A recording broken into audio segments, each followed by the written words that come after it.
Everyone, welcome to the live stream. Today we're going to be going over the new Advisor v25 that we showed, I think it was around 12 days ago. Is that right, Matt? I have Matt on. We have fixed the bug, or actually the bug was me. I was the problem why Matt wasn't able to be on audio last time. So Matt, are you there? I'm here. I'm ready to go. Awesome. Okay. So we're cooking with oil today. So what we're going to do is so when you come in, we're going to be talking about the advisor. I've got an agenda we'll pull up. It's going to be similar to the one last time, but we're going to be talking a few little things that Matt has fixed and added and adjusted. And I don't have the latest build. There's one more build that's coming out with a few things which I'll indicate when we get to the screen there. If you have any comments, don't hesitate to put those in the comments thing. Reach out, say hi. And again, any questions, I have Matt here. So if you have any questions about the new advisor build or maybe the old advisor build, throw them out there. The new advisor v25 will work with Act v24 and v25. It won't work with anything prior to that. So if you want to move to that, if you've got an older version of Act, you will need to upgrade to at least 24 or 25. And well, let's just go through the agenda. All right, so our agenda today is first thing is we have a new modern look and feel, and this Act was going to do a few what they call UI and UX, user interface, user experience stuff that they were going to do, and decided that they weren't going to do it, so we did it. Matt did some of his magic and made things look much better. The next thing we're going to talk about is screen pop-outs. This is a really cool thing, and I use this a lot now that we have it. And this is something that we've had people ask for, something that I've asked for, and Matt made it happen. And it's a really cool thing where you can take Act out of the traditional Act window and move it onto multiple screens. So now it gives you some flexibility to kind of spread your papers out on the desk, as it were. The next thing we're going to talk about is Universal Quick Search. This is a search that will search on specific field types, which we'll get into when we get to that. And then the next thing we're going to talk about is new alerts. We've added some functionality to alerts just to make it a little bit more functional for you. And by the way, as we're going through, if you have any recommendations, things you think, hey, you know, it would be really nice to have in there, give it to us. We'll put it on our roadmap and see if it's something that we can add to your experience. I mean, this is your guys' app, so we want to make sure that you're having the best experience you can. The next thing we're going to talk about is the new Snapshot Sidebar. And this is really cool. This is a really neat little feature that Matt came up with that I think for a few things you'll see will really make it nice for you to manage. And then the last thing we're going to talk about is some custom table enhancements we've done and be able to show you how you can utilize that as well. Anything else, Matt, before I dive into our screen? Nope, sounds good. All right. Okay, so here we are. So here's the new modern look and feel. You'll see we still have the green here. I'm going to show you some really cool stuff here. But you'll see we have rounded corners on things now just to make it a little bit more modern. We've got our advisor branding that used to be on the screen here. It's now up on the nav bar. So it gives you a little bit more real estate in here. And you'll notice down at the bottom here on history, we've taken out the grid lines that look kind of oldie-moldy. We've taken those out and we put in just shaded bars for each line item, which just makes it a little bit nicer to look at. And then if we go to the different screens, you'll see we have rounded bars, rounded corners for the different tabs that we have here, which makes it a little bit nicer. Same with over here. All of these screens have got the nice rounded look and feel to that. So it just makes your experience a little bit nicer in there. Now, one of the things that we've added also to this is your way of customizing what this looks like for you.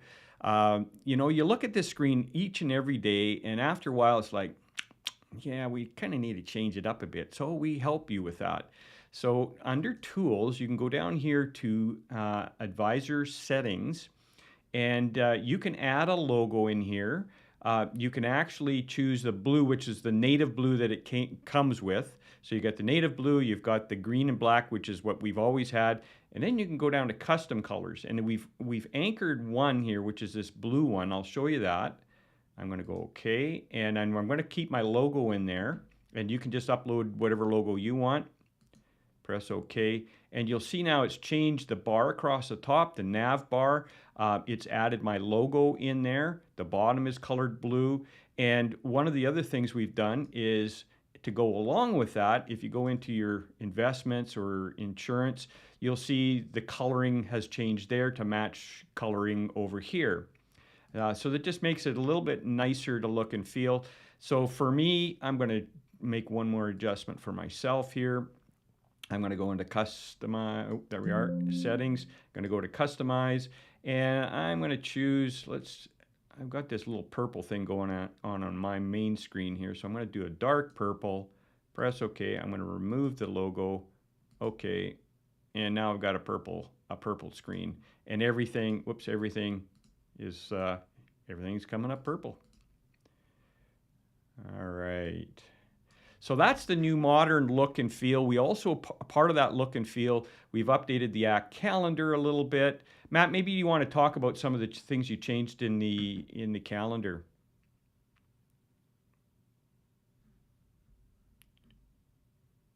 Matt? Hello? Are we having a problem? Oh, can you hear me now? Yeah, I can hear you now. That was weird. Your audio cut out there for a bit, but yeah. Sorry, what was your question? I said, is there anything you want to talk about on the screen here for the calendar? Some of the changes you've made. So the kind of the big things is we've updated all the fonts to some more modern fonts. The coloring, the timeline. Now, as you notice, has a dotted line up until the day it's actually active, so it doesn't get in the way of your view. So just some really simple things to make it a little more easy to work with and a little more nice visually. Cool, awesome. All right, so let's go back to our contact screen. And what I'm going to do now, this next part is really cool. I'm going to minimize Act a little bit here inside of Windows. So you can see here, now typically everything that you do in Act has to stay within the framework of this window.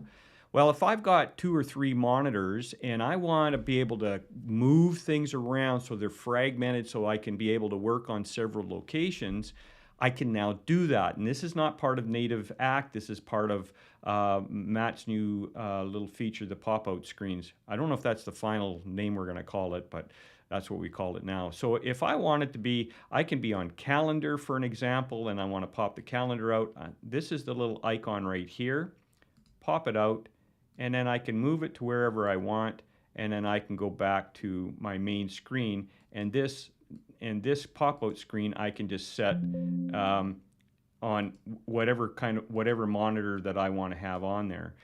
Same with if you're looking at living benefits or investments or what have you, I can pop those out as well, move those over to another screen, and then you'll see here, so if I want to pull up Larry Haller, so I've got this maybe on the screen off to the right, and I want to give Larry Haller a call, I'll just click on it, and that will take me to Larry Haller's record.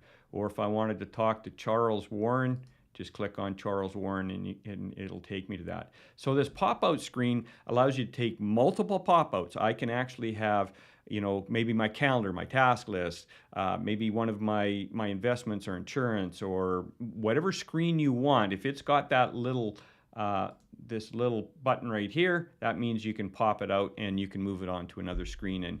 And then what it will do is it will remember the screen you're on and the location on that screen and the size of that window. And then you'll be able to adjust them wherever you want. And then when you come in and you pop on those, they will pop them out.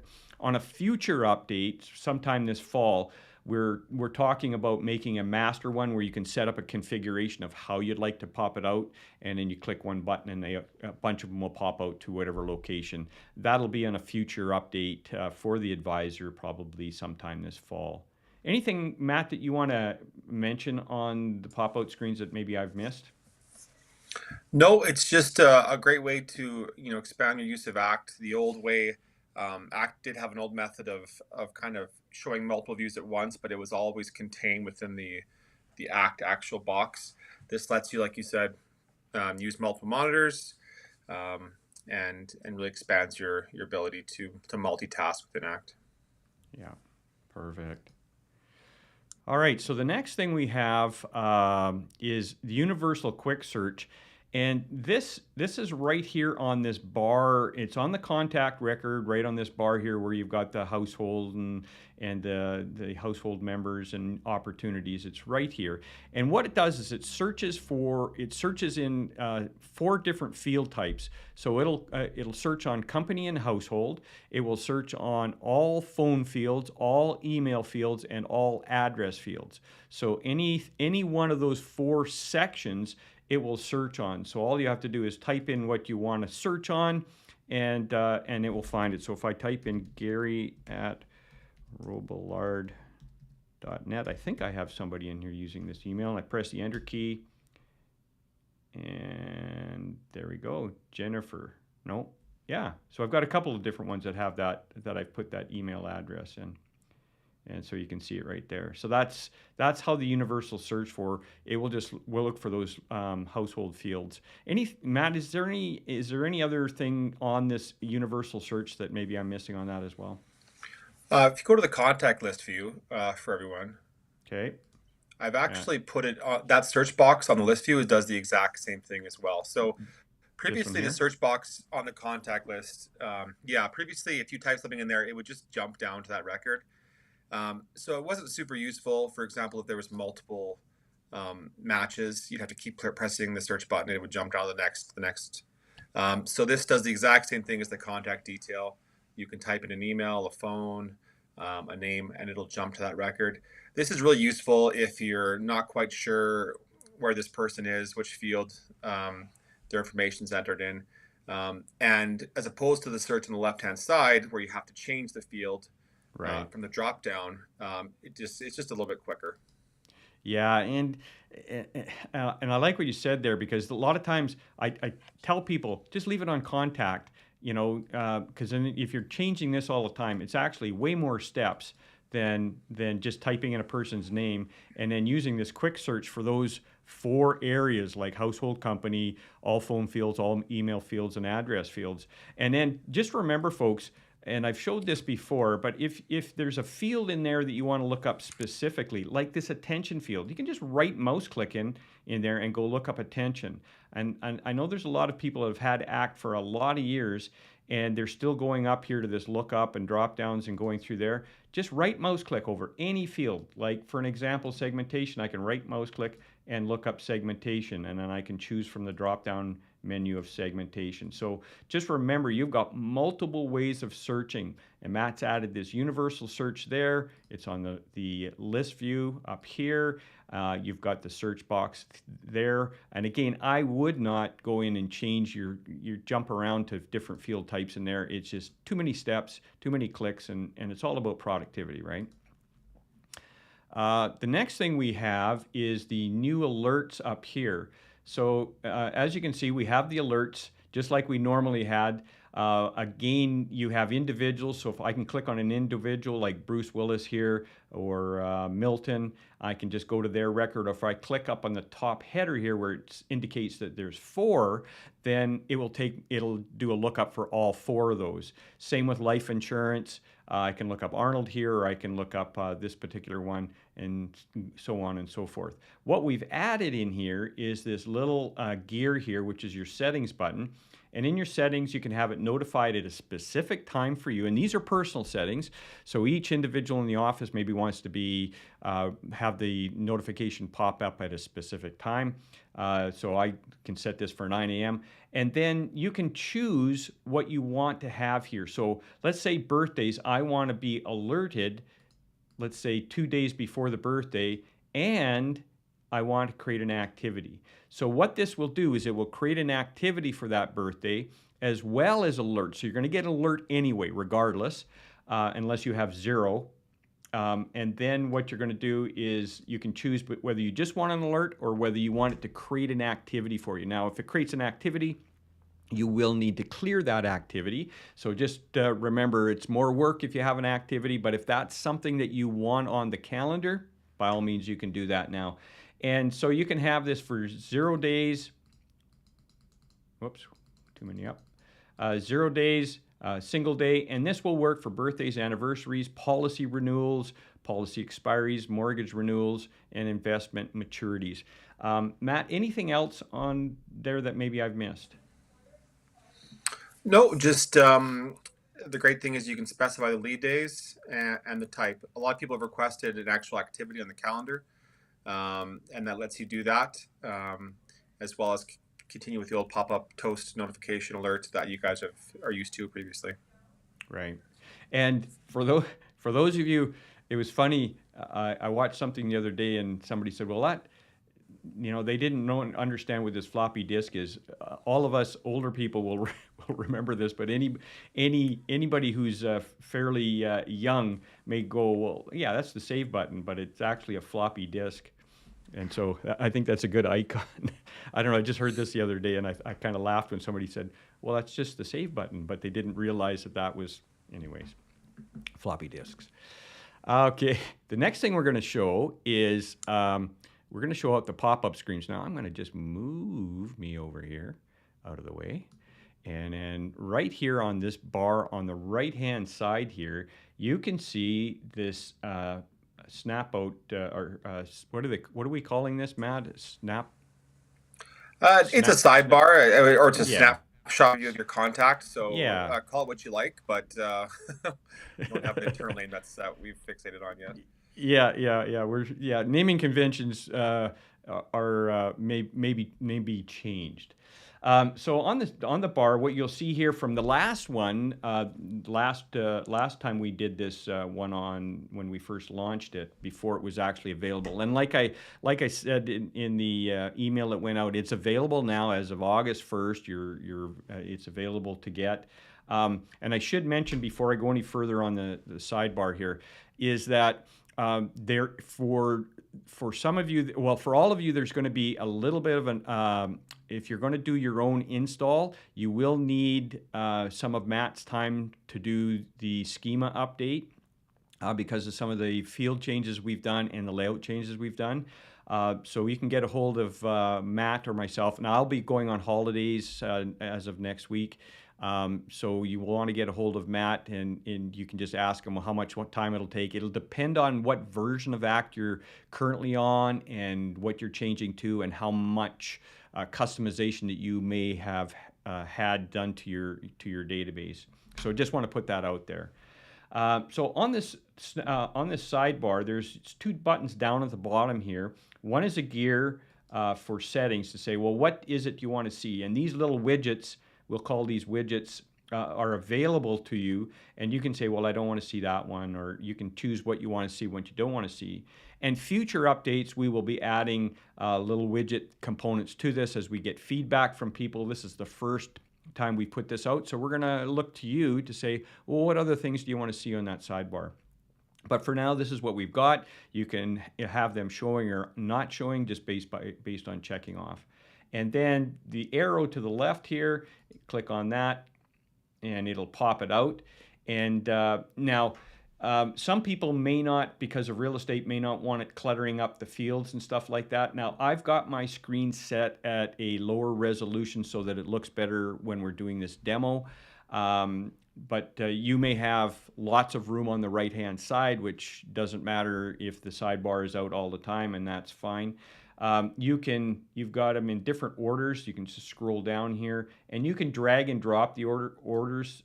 Like say I want to move this one up, I can just move that up there or move it back down underneath. And I just have to move it a little bit, and it'll take it one step up or one step down. You've got family members. Let's go to Todd Miller.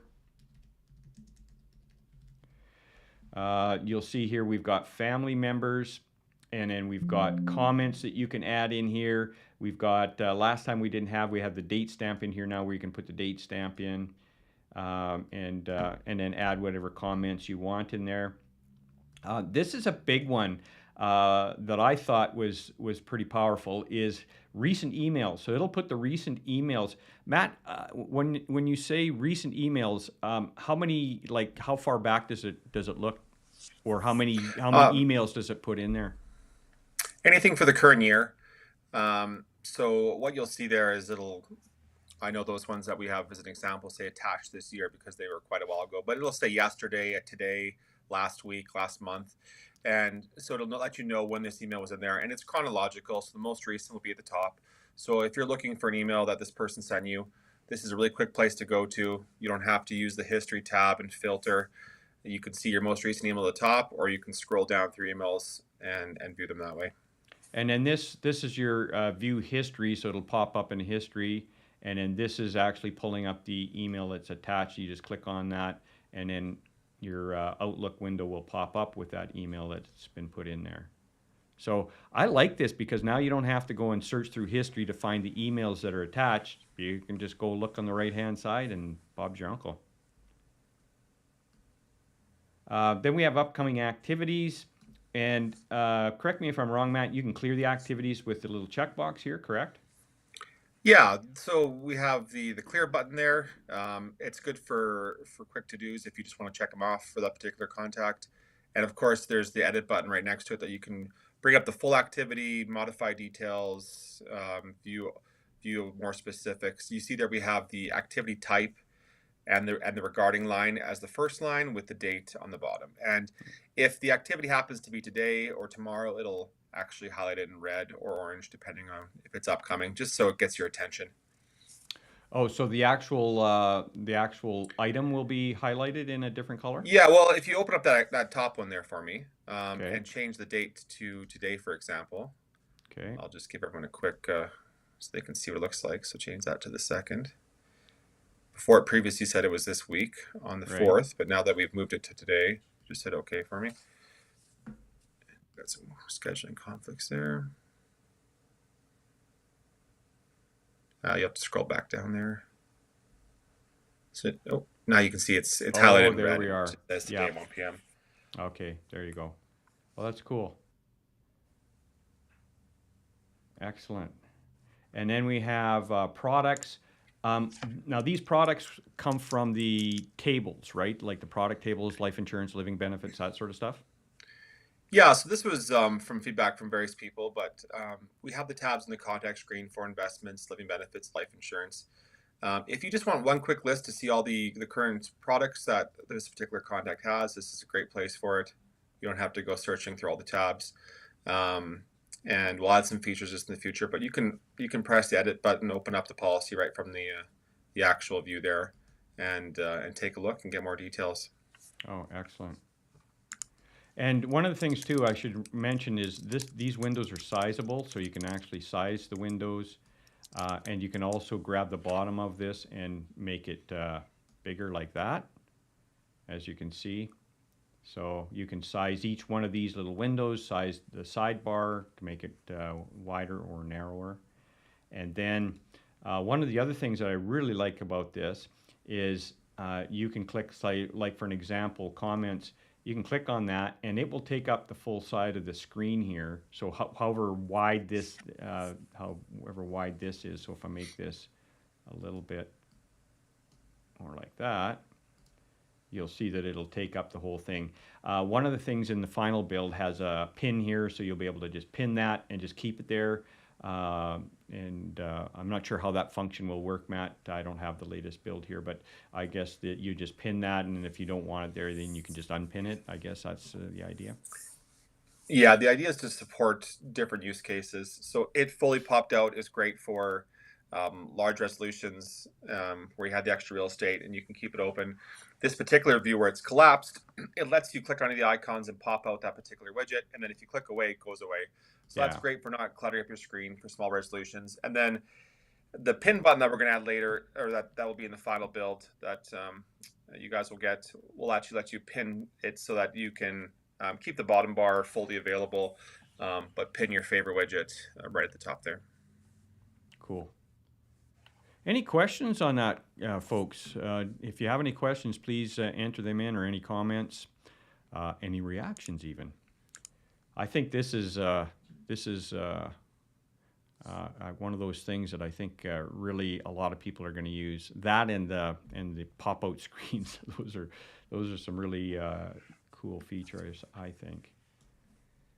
All right, let's move me back over here.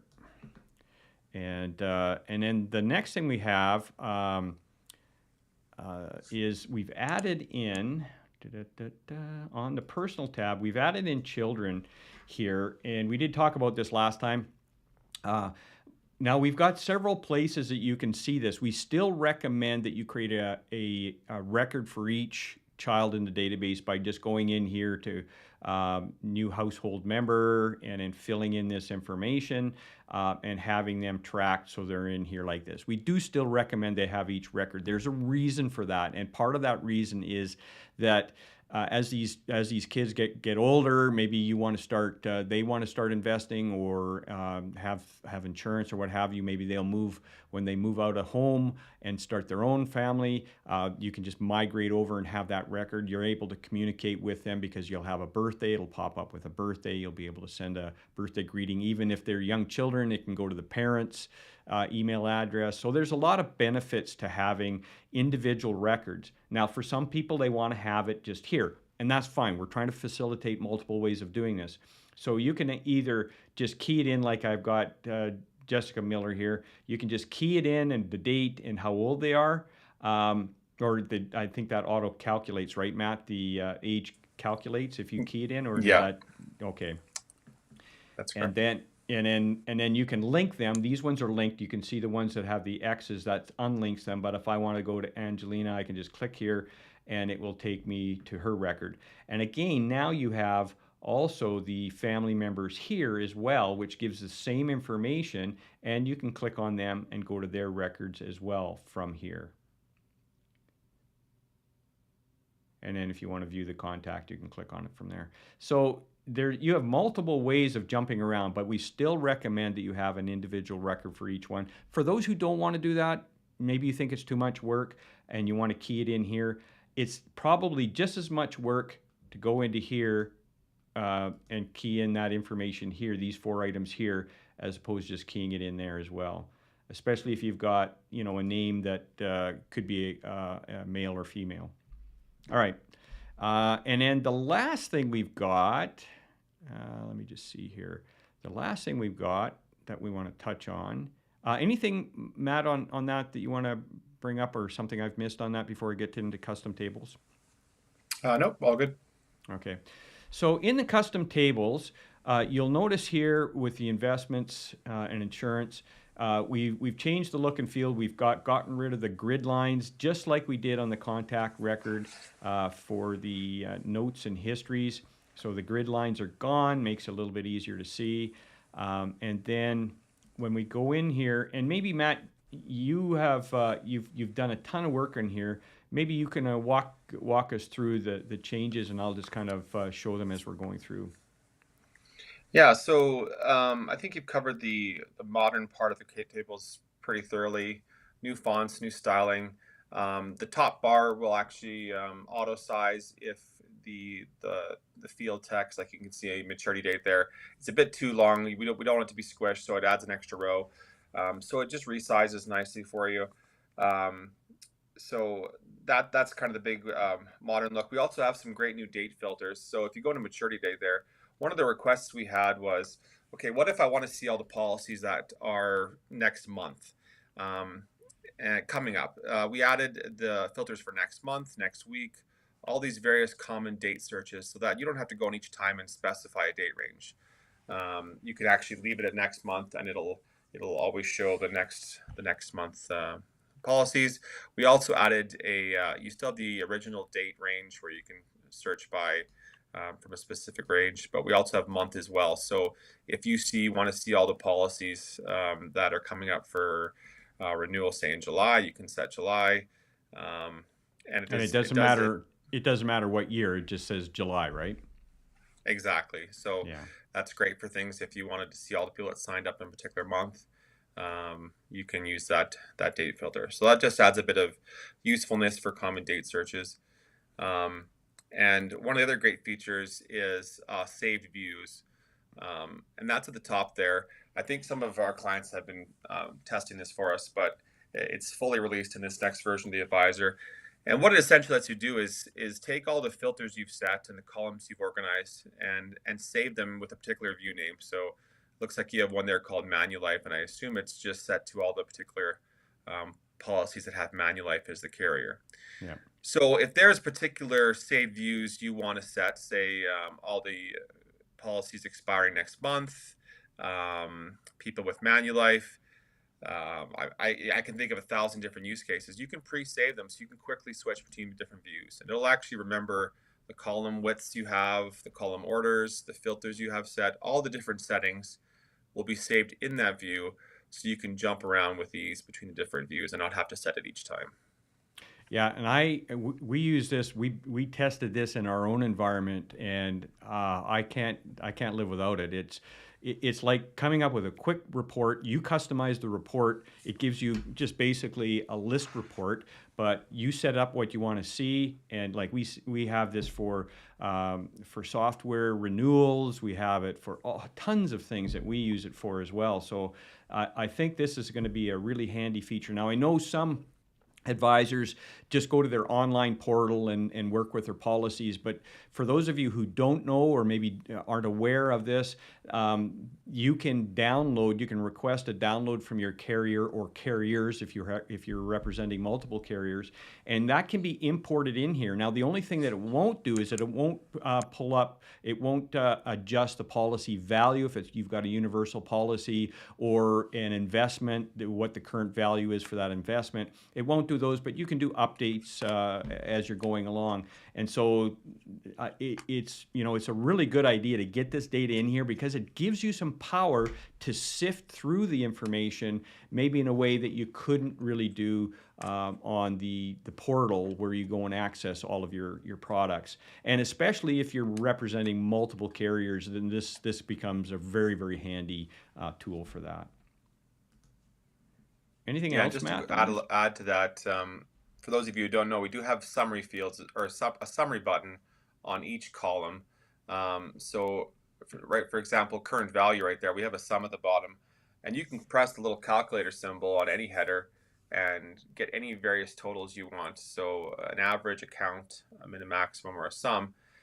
And so using those saved views, you could save a view that shows you the total value of all your Manulife products or anything, your total value up for renewal next month. So using the summaries, the saved views, and all your columns, you can really customize this to get a really, like, as you put it, a report. But it's interactive where you can manipulate the data and open it on the spot. Mm-hmm.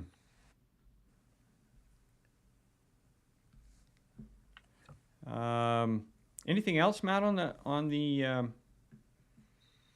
If you go into the investments, just to open up any window, one thing we did add as far as field changes was we added a top-up section at the bottom and separated the beneficiaries onto a separate tab just to save real estate.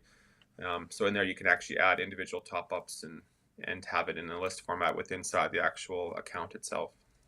Oh, and also, and mine doesn't have this because again I'm still on a beta version here. We also have another tab in here for notes, and I think that's represented. I've got it in life insurance right now. Yeah. But it'll be on all three of them where it's got life insurance notes or investment notes or living benefit notes. And then you'll be able to put line items in here for each thing. Any changes that you've done with a policy or account, you can track that inside of here as opposed to trying to track it someplace else saying, well, what changed? You can be able to do that up. And so investments will have the top-ups like Matt had mentioned, and then also have a notes area and then a beneficiary area as well. Perfect. Matt, anything else that you can think of that maybe I have missed? I know we've done a few bug fixes and performance enhancements and stuff like that, but anything else? Yeah, the big thing is the new features, the new look. You will see some performance improvements. As bugs are reported, I do document them, so I appreciate everyone that does actually submit those. And so if you have noticed a bug, hopefully I got to this build. I did spend some time on that. So yeah, give for those of you upgrading, definitely try out some of the new features. And if you do find more any other bugs, I'll be happy to take them and get those squashed for you. Cool. All right. Well, I think that's it for today, folks. Hopefully, this has been beneficial to you. Hopefully, you'll see some of the things that you can see using in your practice. For those of you who aren't using ACT or the advisor, you may want to book some time with me, have a conversation around that. A lot of these features that we've got in here, we will be pulling out for those who aren't financial advisors. And we'll have a bunch of these features also available for everybody else. That will be coming out in the fall. And I'm not sure exactly what Matt's timeline is on that, but it'll be coming out sometime early fall, and we'll have some stuff for enhancing anybody who's not a financial advisor. Anyways, I think that's it for me, Matt. I don't see any more comments or questions that are popping up here. So hopefully this has been beneficial. Like I said, I'm going to be going on holidays. So if you want to do an upgrade, send an email to support@corelogics.ca, and we will get back to you and book some time to get you set up, walk you through what the steps are. For those of you who may want to do this on your own, that feel you're techie enough to do that, you'll still need to have Matt involved a little bit to do the schema update. But other than that, we should be good to go. And any other questions, you can always reach out to Matt or myself, and we'd be happy to help you. Hope you have a great day. And Matt, thanks again for joining us on this and clarifying some of the things that we're showing today. No problem. Thanks so much. All right, guys, take care. All the best. Have a great rest of your day.